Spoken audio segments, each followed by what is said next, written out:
My wife betrayed me, but I got revenge. I installed surveillance cameras in her room and broadcasted her actions live. Realizing it was time to shut everything down, I knew I had to leave the main control booth before anyone caught on and stopped me. Moving swiftly, I turned off the live assist mode and set the system back to its fully automated broadcast mode. Our local TV viewers had seen enough for one night. Once the system was running smoothly again, I could finally leave and get a drink, which I desperately needed. I was aware there would be consequences, both at home and from the station manager and the FCC, but at that point, I felt so trapped that I didn't care anymore. As I said, I needed a drink. I drove over to Murphy's Pub on Oak Street, a popular local sports bar, and ordered a beer. As I sat there watching the end of the Monday night football game and downing a few more beers, I noticed the bar was buzzing with chatter. I knew it was about me. I couldn't catch every word, but I heard enough to know I had stirred up conversation. Luckily, no one dragged me into their discussions, so I drank alone, silently watching the Titans crush the Panthers. By the time 11:30 p.m. rolled around, I was feeling numb. The game ended with my team losing, Nashville 24, Charlotte 7.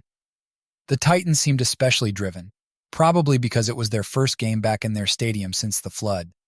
They outplayed the Panthers completely. Our station aired the game along with ESPN since we were one of the involved teams. I asked the bartender if I could leave my car in the parking lot overnight, and he agreed. Given my state, it was a wise choice.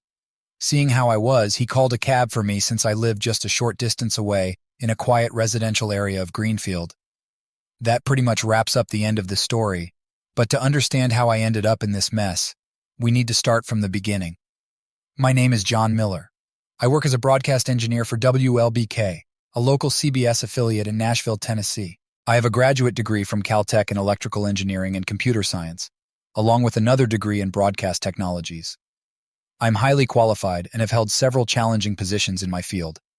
I've been in the industry for 22 years, working at various TV stations along the East Coast before settling in Nashville 5 years ago.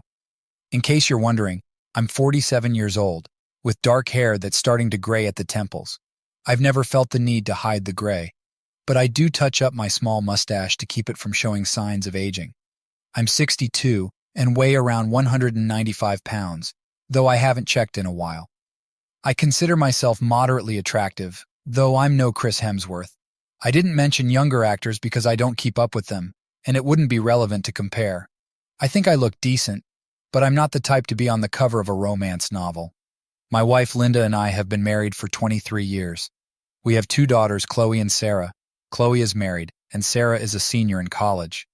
Linda is about 56, weighing no more than 130 pounds, with long blonde hair that touches her shoulders. She's very attractive, with a figure that draws attention, and she's always been known for being incredibly sweet. Almost everyone likes her. For the past 18 months, she's worked as a secretary for our pastor, Reverend Paul Thompson. Now back to last Friday. I had some extra time during lunch and thought I'd surprise Linda by taking her out. I parked near the side entrance of the church offices because it was raining. When I arrived, she wasn't in her office, but I walked in anyway. As I stood there, I overheard Linda talking to Pastor Paul in his office. She sounded excited about Monday night and was looking forward to spending time together because of my job covering Monday Night Football. I couldn't believe what I was hearing. Their conversation got intimate, discussing booking a room at the Comfort Inn and expressing their longing for each other. The shock, nausea, and rising anger I felt were overwhelming. I had to leave before I did something reckless. It took everything in me to walk away, but I couldn't confront them then, even though I wanted to. I feared acting impulsively and regretting it later. I snuck out the same way I came in, hoping they didn't notice. They had security cameras, but I entered through a side door that probably wasn't monitored. Driving away felt like the hardest thing I'd ever done. I was so shaken that I knew I couldn't be productive for the rest of the day. I called the station, said I wasn't feeling well, and headed home. I needed time to think, and home seemed the best place for that. Linda wouldn't be back until after 4 p.m., so I had time to gather my thoughts. It was clear Linda was having an affair with Pastor Paul. To me, he was no longer Reverend Paul, but Bastard Paul. I needed to understand the extent of their relationship, how long it had been going on, and why it started. Some might not want these details, but I needed to know. I had to understand why this happened in my supposedly great marriage. Linda clearly didn't see our marriage the way I did. She wasn't who I thought she was. I decided to uncover everything and face the situation head-on. I wasn't weak, and I would deal with both of them. At home, I made a pot of coffee and sat on the patio to think. The fresh air helped clear my mind. I knew I'd figure it out eventually, but I needed to calm down first. I won't deny I cried that afternoon. While I understood I didn't own Linda or her body, it was devastating to think she'd be intimate with someone else after vowing herself to me. Some might not take those vows seriously, but I did, and I believe she did too. Going through this made me question my values and wonder if I'd been naive to believe in fidelity and love. The worst part of infidelity isn't the act itself, it's losing belief in your partner and everything they say or do. You lose trust in them, the foundation of your marriage, leaving you feeling exposed and afraid. Despite being 62 and 195 pounds, I felt vulnerable and scared. The betrayal of a cheating spouse is a unique kind of pain that hits harder than anything else. Sitting there, overwhelmed by my emotions, I tried to stay composed. I started to recall past suspicions I had ignored because I trusted Linda completely. Now all those little things that seemed insignificant before weighed heavily on me. How could I have been so blind? The answer was trust. I had trusted her implicitly, and now that trust was in pieces. Those minor clues had coalesced into a burden that was nearly unbearable. I needed answers. I wanted to know why this happened, how long it had been going on, how frequent it was, where it took place, and if anyone else was involved. My trust was obliterated, but I was determined to get to the bottom of this. My marriage, once seemingly perfect, was now a lie, and I had to face that reality. But first, I needed clarity. Not ready to confront Linda yet, and not wanting to reveal my suspicions prematurely, I left the house around 3 p.m. to avoid being there when she returned. I drove into town, stopped by the station to pick up some essentials for the next few days, and had a quick chat with my boss about needing some personal time off early in the week. He was understanding, so I headed to Murphy's to kill time. At 5 p.m., I called Linda to tell her I wouldn't be home for dinner. She was irritated, saying she was in the mood and had plans for the evening. But if I didn't come home, those plans were off. As if I'd want to be with her knowing she'd been with Bastard Paul. She could take care of herself for all I cared. I told her, "Sweetheart, I've already planned to stop by, so just stay excited for me, and I'll take care of you when I get back." That was sure to provoke her. She snapped back, "Don't count on it, pal. If you think you can treat me like that, you won't be getting any action for a while." That's exactly what I wanted. I wasn't going to touch her until I figured out what was going on, and maybe never again. I got home around 11:30 p.m., quite drunk, but not too drunk to notice the bedroom door was locked. I smirked and banged on the door, guessing she was still awake. I yelled, "Fine, if that's how you want it, don't expect me to tend to your needs. Just suffer then." I headed for the spare bedroom, knowing she'd be furious. It would give me a break from having to explain why I didn't want to be intimate with her. The next morning, she was sitting at the kitchen table with a cup of coffee when I walked in. The chill in the air was palpable as her stare pierced through me. If I hadn't known about her infidelity, her look would have sent shivers down my spine. I grinned at her and said, "No need to get up and make breakfast, honey. I'll grab something on my way to golf." I left through the kitchen door, tossed my clubs in the trunk, and drove off. Shortly after, my phone rang. Seeing it was her, I ignored it. A few minutes later, I checked the message. She was livid. "You jerk. How could you do this to me? Get back here right now, bastard." No, that was Bastard Paul, not me. If anyone deserved that title, it was him. I had no intention of golfing, it just bought me some time. Instead, I drove straight to my former church. Did she think I'd ever want to hear Bastard Paul preach again? It was early, so I knew no one would be around, and I was right. I entered the building, yes. We had a key because Linda worked there, and headed straight to the offices. My goal was to plant remote micro cameras and mini microphones in her office and in Bastard Paul's office. It didn't take long to set everything up, and I hid the transmitter behind old hymnals in the supply closet across the hall. The receiver was wired into my car's electrical system, allowing me to monitor their conversations and activities whenever they were in their offices. While I didn't expect much action at the church, I was sure that a few days of eavesdropping would yield some valuable information. After ensuring everything was working correctly, I rifled through her desk but found nothing significant. However, I did notice a prominent asterisk on her calendar for Monday, which matched what I'd overheard on Friday. I prepared accordingly. Next, I combed through Bastard Paul's office, but found little until a last-minute inspiration struck me. Since I was in a church, I checked the filing cabinets for receipts of church expenditures. Sure enough, I found a file containing receipts for the Comfort Inn in Roswell. Some were from late 2023, and others from the spring of 2024. Knowing I was pushing my luck by staying too long, I quickly copied the receipts and restored everything to its original state before leaving.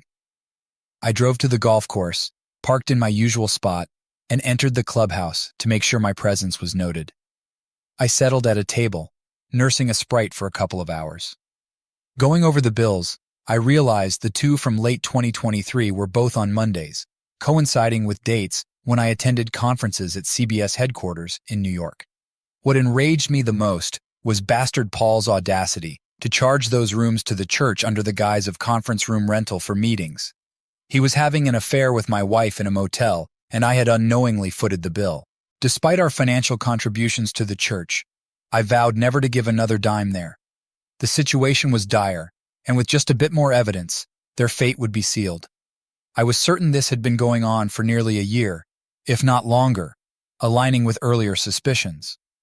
My hunch was that Bastard Paul had been involved with Linda even before she started working for him. Initially, she had a good position at the Calvert Corporation as a receptionist. However, she jumped at the chance to work for the church, citing its proximity to home and her desire to serve. She claimed the pay was similar to her previous job, but it was clear she was enticed by the extra perks. My anger grew with every passing minute. I couldn't believe how naive I had been. It infuriated me and made me sick to realize the woman I had cherished throughout our marriage could betray me so easily. I was determined to make them pay. Feeling it was time to dig deeper into my investigation, I retrieved my iPod from the car and tuned it to pick up the frequency of the receiver I had placed in the trunk. As I scrolled through the data, I watched as Bastard Paul entered his office and dialed a number. I regretted not bugging his phone directly, knowing I would only hear one side of the conversation, but I decided it was better than nothing. I listened as Paul spoke. "Yes, Linda, I'm at the church. I came right after you called. What's troubling you so much?" There was a pause, presumably for Linda's reply, which I couldn't hear. Paul continued his questioning. "Oh, really? Has he acted like this before?" There was another pause while Linda responded. Paul pressed further. "I see. What do you think set him off this time?" Another silence indicated Linda was explaining. Paul sounded worried. "You don't think he suspects anything between us, do you?" After another pause, Paul chuckled. "Well, you can get back at him on Monday night." He hung up the phone and sat in thought. Just before I turned off the receiver, I caught him muttering something under his breath. I made sure to record that, thinking it might come in handy later. With the transmission over, I headed home, expecting a frosty reception. I busied myself with chores, mowing the lawn and cleaning the basement to keep my mind off things. Linda was silent when I entered the house, but the tension was palpable. During dinner, she finally spoke up, unable to contain herself. "John, what's going on with you lately? Why have you been acting so strange?" I shot back. "Linda, considering you locked me out of our bedroom last night, maybe you should think about your actions. I rarely go out with the guys, and the one time I do, you lose it. This is on you," she exploded. "Damn you, I kept my cool. Is that how a devout Christian woman talks? Your behavior doesn't reflect your so-called beliefs." Her face showed clear guilt, thick enough for anyone to see. How she thought I wouldn't notice is beyond me. She managed to recover and excused herself from the table, but I knew when I revealed the truth, she wouldn't recover so easily. Later, she came into the family room where I was watching the news, trying to find some balanced coverage. Her eyes looked puffy as if she'd been crying. The rest of the evening passed without incident, and when I went to bed, I headed straight to the spare room. A few hours later, she stood in the doorway. "What's the matter?" I asked. "Aren't you going to join me in bed?" she replied. "Nope. You made it clear that intimacy is off the table, so I'm sleeping alone to get a good night's rest," I said. She stormed out in tears. I felt nothing. Sunday morning, she woke me at 8 a.m., dressed for church, and asked if I was going with her. "No, I'm staying home today." You go ahead and play the perfect church lady, I said. She looked hurt, but composed herself before leaving. I heard her car drive off shortly after. She tried to talk to me later, but I brushed her off, telling her to leave me alone. We spent the rest of the day in our separate spaces. Monday morning, I left the house without seeing or speaking to her. As I was leaving, my phone rang. Tearfully, she apologized, saying she loved me and hated the situation. We'll talk when I get home tonight, I said, and hung up. I told my boss I'd be off for the day, but would handle the Monday night football game as planned. He was pleased and asked if I was okay. I gave a non-committal, as good as can be expected. My next stop was the Comfort Inn in Roswell. In the lobby, I approached a young man named Kevin at the check-in desk. I laid it all out, telling him I suspected my wife of cheating, and that she'd likely be there that night with another man. Despite his initial skepticism, I offered him a deal. Let me place a microphone in the room, and I'd give him a couple of Titans tickets. He bargained for 4, and I agreed, knowing I could get them through the station. He handed me the key to the only Whirlpool suite available. He had no idea I planned to install not just microphones, but also micro cameras, like the ones I had set up in the church offices. I also bugged the phone line to capture both sides of their conversations. After setting up, I tested the equipment to ensure clear transmission and good views of both the Whirlpool and the bed. Satisfied, I made sure everything was well hidden and left the room. I handed the key back to Kevin at the front desk. Thanks, Kevin. Hope everything goes smoothly. Enjoy the game. With time to kill, I tackled several tasks. I went to the bank and got cashier's checks for half the money in our checking and savings accounts. I canceled our joint credit cards. Next, I called my broker and set up a meeting after lunch to adjust our investment accounts. He assured me everything would be ready. I then contacted my attorney to discuss divorce proceedings and other matters, scheduling an appointment for later that day. Finally, I drove to Citizens National Bank in Marietta, Georgia, opened new accounts in my name, and deposited the cashier's checks.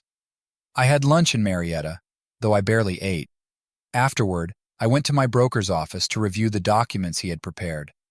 We split our investment portfolio equally, avoiding the need to sell assets and incur tax liabilities.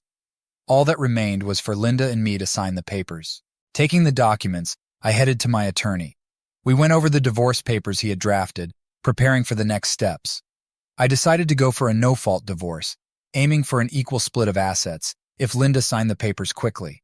However, if she hesitated, I instructed my attorney to include a provision for filing on grounds of adultery. I was confident she would sign without delay. With everything arranged, I grabbed a quick dinner before heading to the station for the Monday Night Football broadcast. After leaving the attorney's office, I turned my cell phone back on and found a few messages from Linda. In her messages, she expressed concern about my behavior and urged me to come home so we could talk before the game. Reading her words, I felt a mix of anger and disbelief. Even knowing her plans for the evening, she still reached out with words of love and worry. It struck me how naive I had been to trust her so completely. I made a decision. The only chance of salvaging our marriage was if she didn't show up at the motel tonight. If she chose not to go, it would show she cared enough to try to fix things. At 8 p.m., I set the automated system for the evening's broadcast, ensuring Monday Night Football was on the air. Meanwhile, I prepared to monitor my setup at the motel room remotely. At precisely 8:45, Paul entered the room and made a phone call. "Hey, I'm here. Can you come over as soon as possible?" he said into the phone. "I'll be there shortly," was the reply. After the call ended, he muttered something else, which I noted to review later. This could be the end of my marriage, I thought. Although I doubted any change in our situation, the pain was real, fueling my resolve for some form of retribution. I went through my list of contacts, reaching out to each one. It took a while, but eventually I contacted everyone necessary.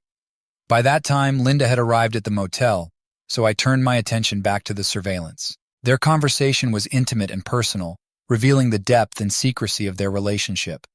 The reality of their involvement was far from what anyone would expect given their public personas. Listening to them, I felt a whirlwind of emotions. The discovery was shocking, considering their roles in the community.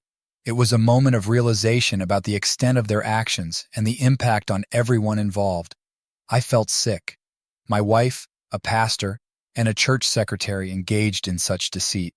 As I listened, I realized just how twisted they were.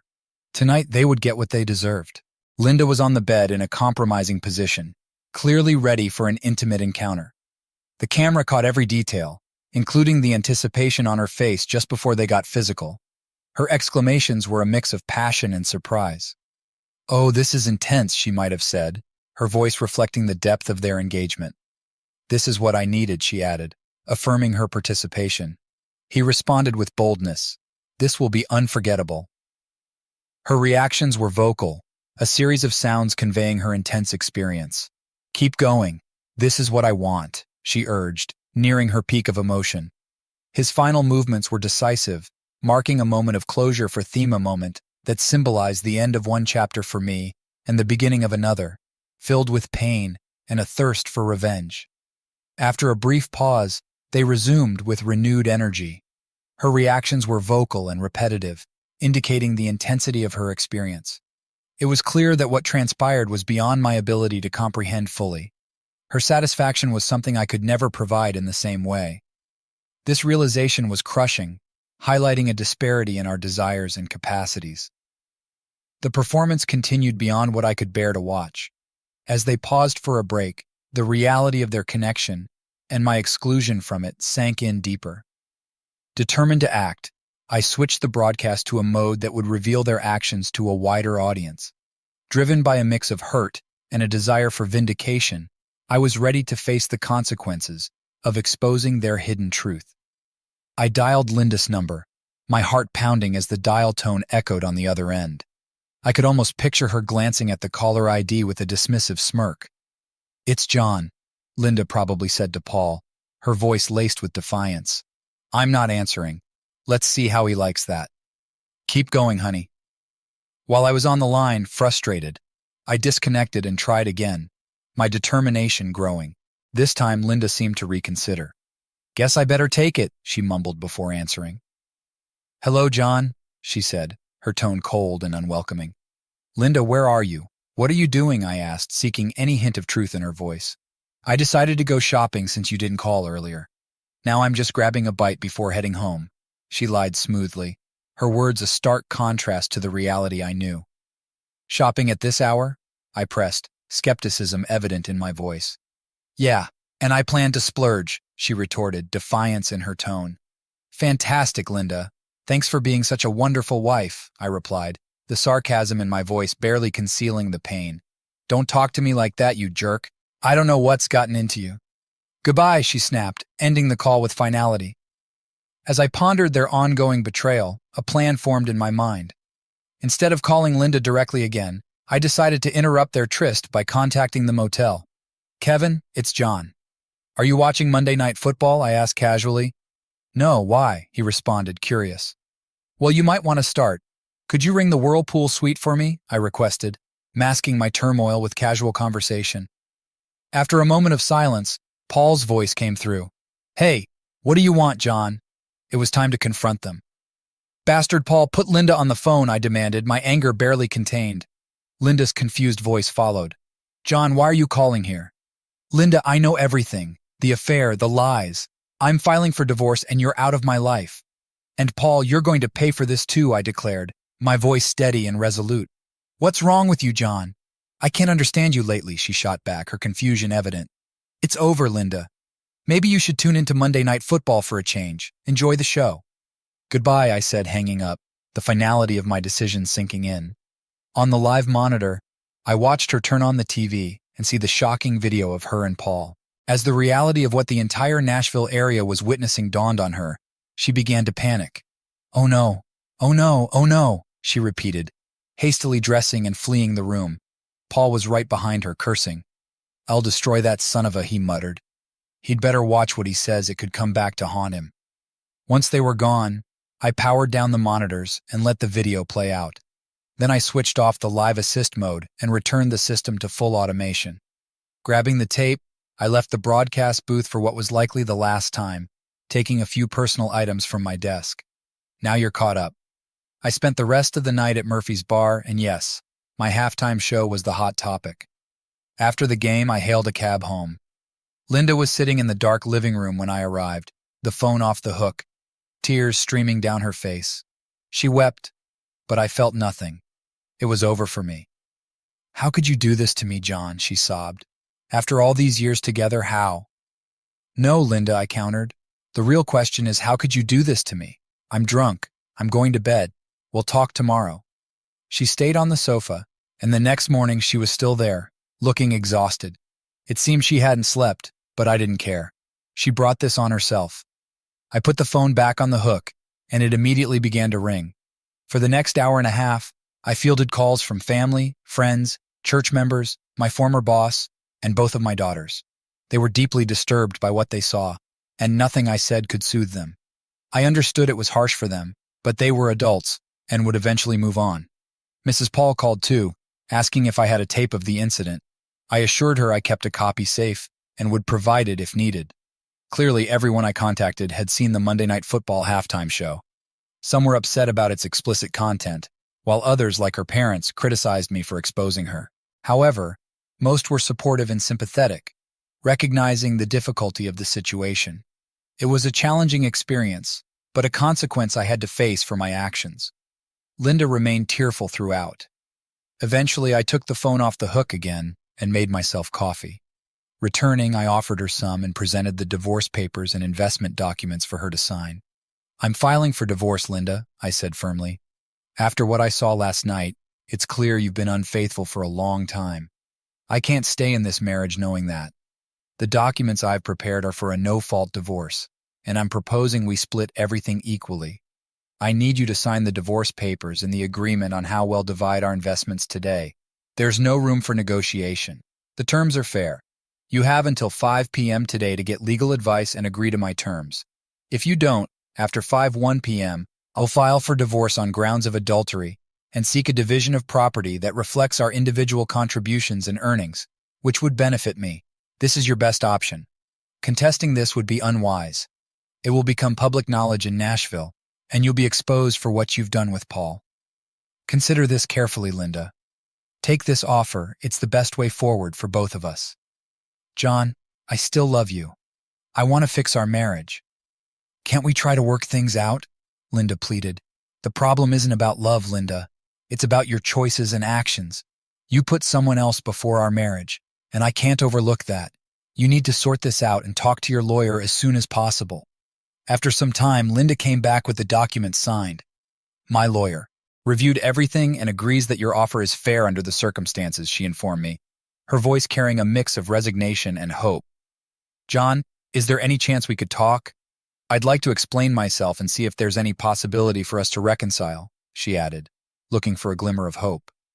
I decided to hear her out, curious about her reasoning and whether this was an isolated incident or indicative of deeper issues in our relationship. We sat at the kitchen table, and she began to recount everything. She admitted it began just before she started working for Paul. She couldn't quite explain why, as she claimed to have been happy with me, but something about Paul drew her in, maybe his charisma. She genuinely believed he loved her. I acknowledged that Paul had a certain charm, but I shattered her illusion by playing 2 recordings I had saved. The first was from that initial day. That foolish woman better keep her affair with me hidden from her husband. Despite her willingness, she'll be gone soon. It was easy to seduce her, but she needs to go. The second was from just before her arrival. I'll ravage her tonight and fire her tomorrow. If she protests, I'll threaten to expose her to John. I can't risk him finding out. Linda, you not only destroyed our marriage but completely misjudged Paul's feelings. To him, you were just a plaything, a disposable fling. I saw how he treated you and how you seemed to enjoy it. I could never satisfy you like that because I saw you as my wife, not an object. There's no way I can stay married to you. You broke our vows, and I can't ignore that. Plus, you'd never be happy with me again. The damage is too deep." She sat there, tears streaming down her face, acknowledging the painful truth in my words. Eventually, she signed the papers. I informed her that it'd be relocating and gave her time to find new accommodations. Financially, I doubted she could maintain the house, and I had no desire to stay there surrounded by memories. Our agreement was to sell the house and split the proceeds equally. After gathering my papers and pre-packed bags, I left, dropping off documents at my broker's before settling in a hotel for the night. The following day, I met with my attorney, who promptly filed the divorce papers with the county superior court. We also tackled my legal issues at the station and with the FCC. He outlined potential consequences, including hefty fines and career setbacks. While jail seemed unlikely, significant financial penalties were probable, signaling an end to my broadcasting career. Within days, the repercussions hit hard. The FCC served me, initiating a legal battle that drained my savings, nearly equivalent to a year's salary.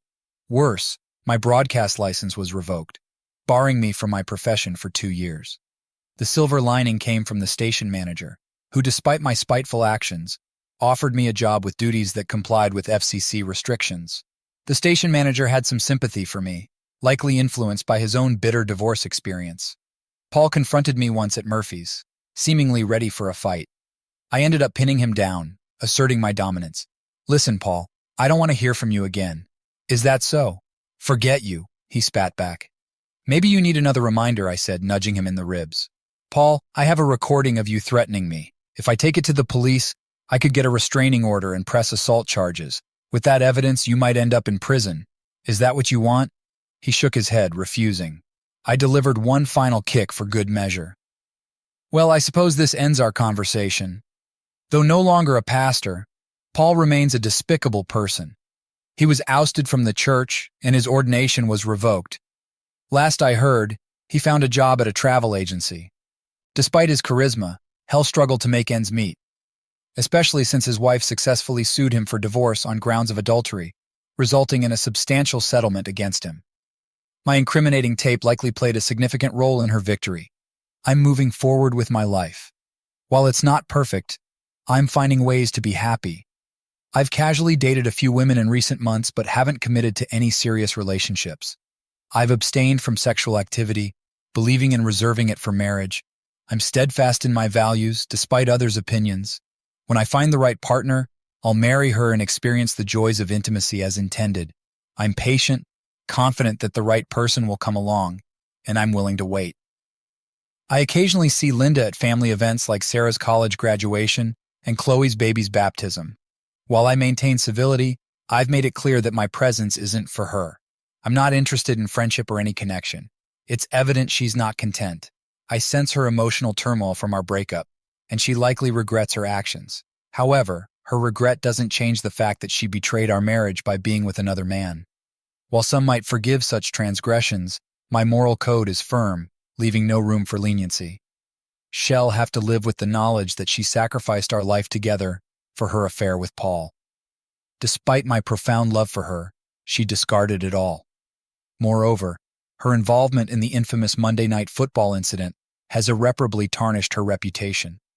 Everyone who witnessed it now views her as promiscuous. I've heard she receives numerous date offers, but to her credit, she hasn't accepted any. It must be agonizing to know that most of these men see her as nothing more than a conquest. It's not a dignified way to live, but it's a consequence of her actions. She brought it upon herself.